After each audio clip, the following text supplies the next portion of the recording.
Senator from Tennessee. Thank you, Madam President.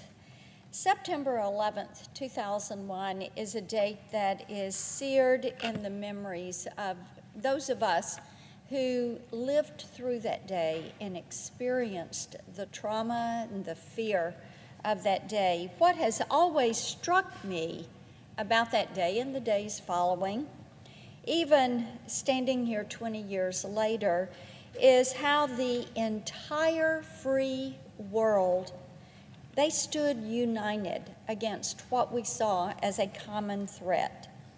It came to us as naturally as breathing. We understood that as witnesses to mass murder, we shared a duty to avenge those who had died.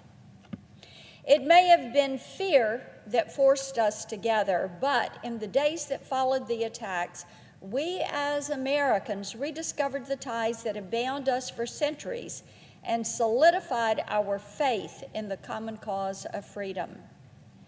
But the more time that passes between each September 11th and the September 11th attacks, the more obvious it becomes that history slips away from those who fail to heed its lessons. The defensive action we took as a nation in the wake of the attacks was among the most forceful and effective the world had ever seen. But still, even 20 years later, it is obvious that our work in Afghanistan and the Middle East is far from over. Now, my colleague from Maine talked about the withdrawal from Afghanistan.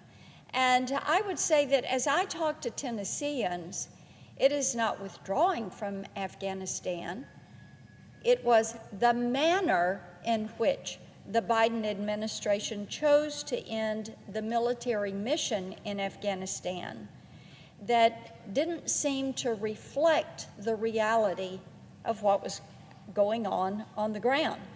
Last week, I sent a letter to Chairman Reed with several of my colleagues on the Armed Services Committee asking for formal hearings on the withdrawal.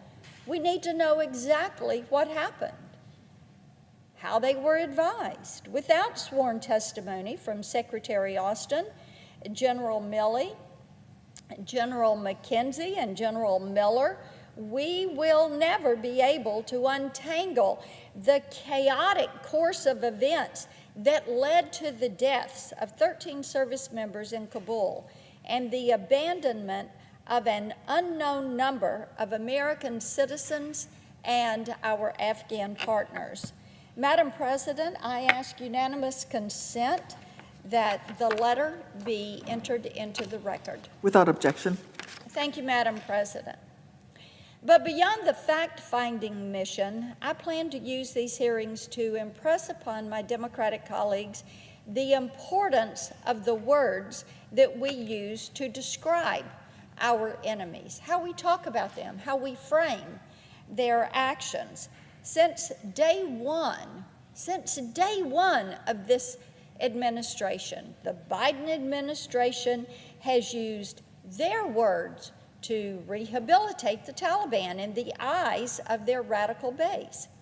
The problem, of course, is that their diplomatic calls for inclusivity and equality, this supports a lie about who the Taliban actually is.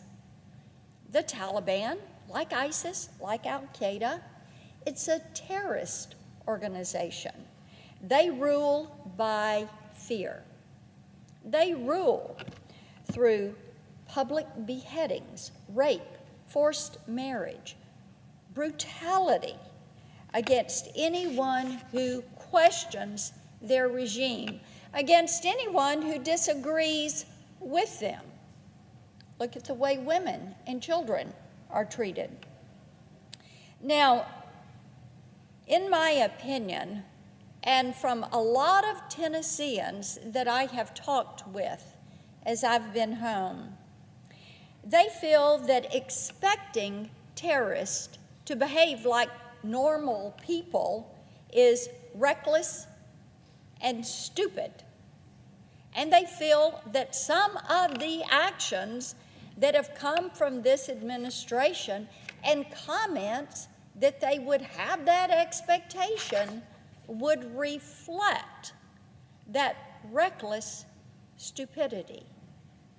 These are terrorist organizations.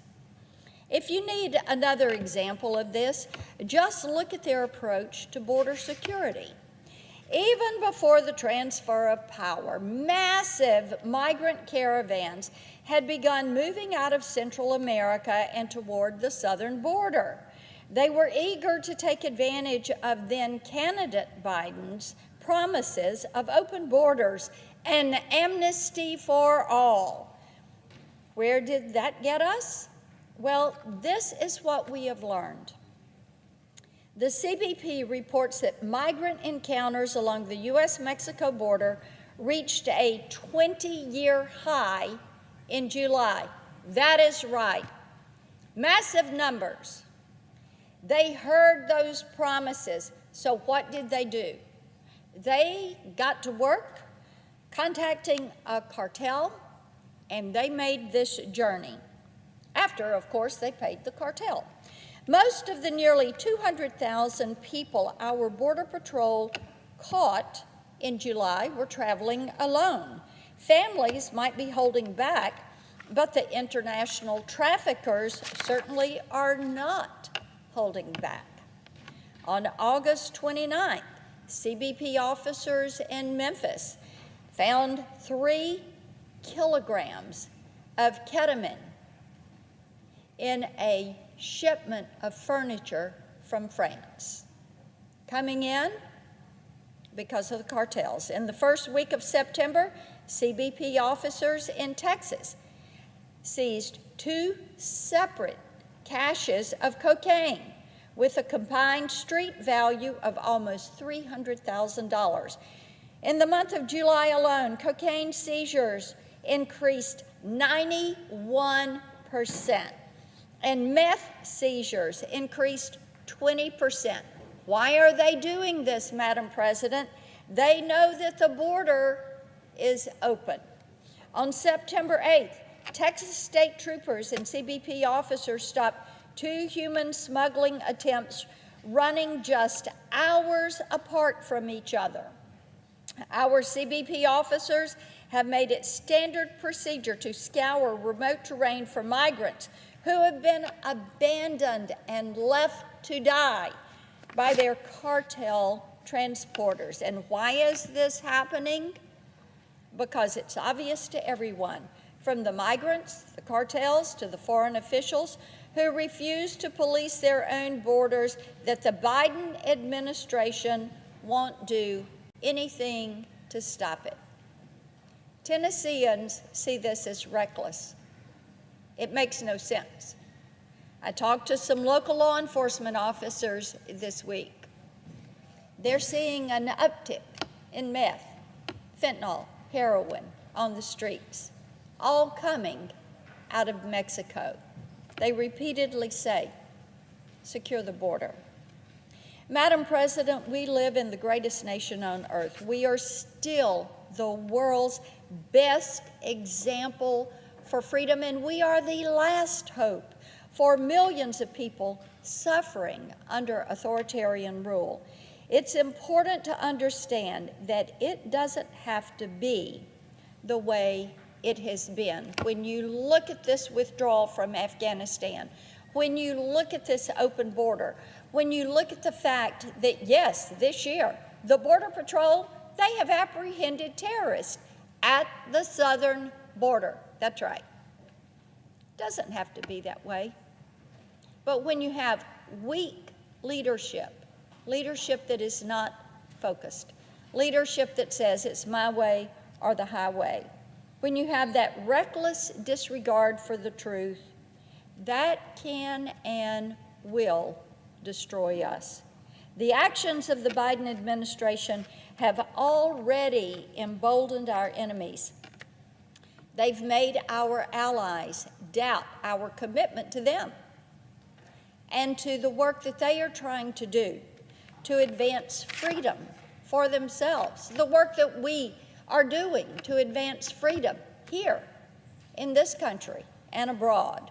So I would encourage my Democratic colleagues to resist the urge to fall in line with the White House on the issue of the Afghanistan withdrawal, and to instead join me in demanding as many hearings as it takes to restore accountability and transparency, to find out exactly what happened. What were our military advisors saying to President Biden, Vice President Harris, to Jake Sullivan, to Susan Rice, to Anthony Blinken? What were they telling them? What was the expectation? Did they have a plan? Did they plan to leave Americans behind enemy lines? Did they plan to give up Bagram Airfield? Did they plan to leave all of the equipment for the Taliban to use? Did they plan on that? Was it intentional that they made those decisions? Or was it reckless stupidity that got us here? I yield the floor.